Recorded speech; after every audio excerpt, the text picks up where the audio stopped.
Ayan, ito na nga yung ating patola at nilagyan ko ng mega mackerel. Ayan. Tapos, nilagay ko yung aming daing na isa't kalahati. Nandun yung iba. Sinati-hati ko na lang. Kasi sayang naman kung hindi pa natin sama. Para medyo lumambot siya. Ayan, sinama ko na dyan. Tapos, lalagyan na lang natin siya ng sabaw. At pakukuluin. Nilagyan ko na yung paminta. Nagsangkot siya ako ng bawang, sibuyas at luya. And then, ayan, lalagay ko na itong miswa natin mamaya.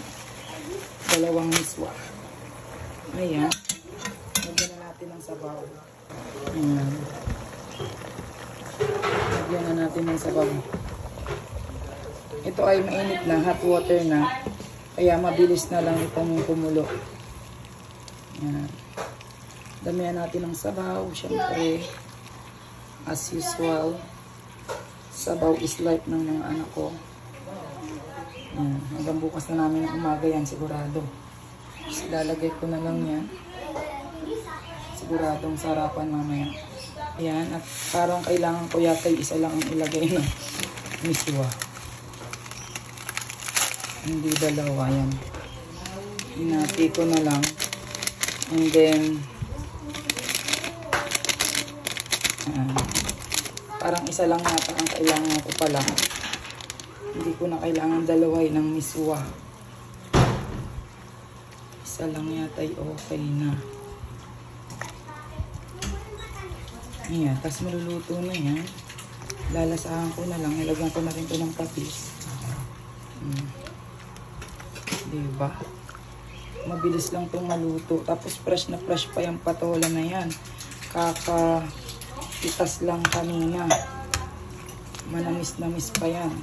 So, sobrang fresh. Tapos, kagandahan, saktong-sakto lang siya. Hindi yung katulad ng iba na parang may panghilod na.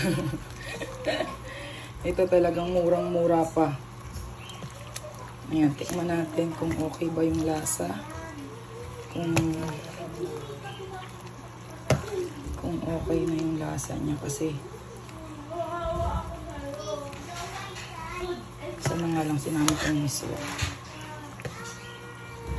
Tikman muna natin. Madami na pala yung isang miswa na yun. Kaya okay na yun. Tikman ko. Diba? Sakto-sakto na yung lasa niya. Kasi kanina nung sinasangkot siya ko, nilagyan ko na siya ng patis. Yan. Sakto na to. Isang kulo na lang to and then okay na yan. Patayin na natin ang apoy niyan. Yan. Yung miswa na lang luluto-lutuin natin. And then okay na yan. Grabe, sumarap lalo yung lasa niya gawa ng daing. Masyadong malasa siya. Yan, malasa talaga pag daing. Kaya hindi ko na rin din siguro kailangan panlagyan pa ng patis pa. Nilagyan ko na kanina. For the second time, ay talagang okay na nga ang lasa. Hindi ko na kailangan dagdagan pa. Ayan. Okay na rin yung miswa. Hindi ko na dinagdagan. Marami na rin naman. Mawawala pa kasi yung sabaw. Eh, punong-puno na to. Hindi ko na kailangan lagyan pa ng sabaw. Ayan. Isang pakulo ko na lang yan. Ayan. Mabilis na yan kumulo kasi yan ay mainit na tubig na. Pero hindi pa rin ako maano. Last na. Kasi ang sarap ng humigop ng sabaw. Sarap humigop. Okay na yan. Kain na tayo. Tara, let's na. Bumaba na kayo. Kakain na tayo. Huwagin ang mga bata at kakain na. Ayan.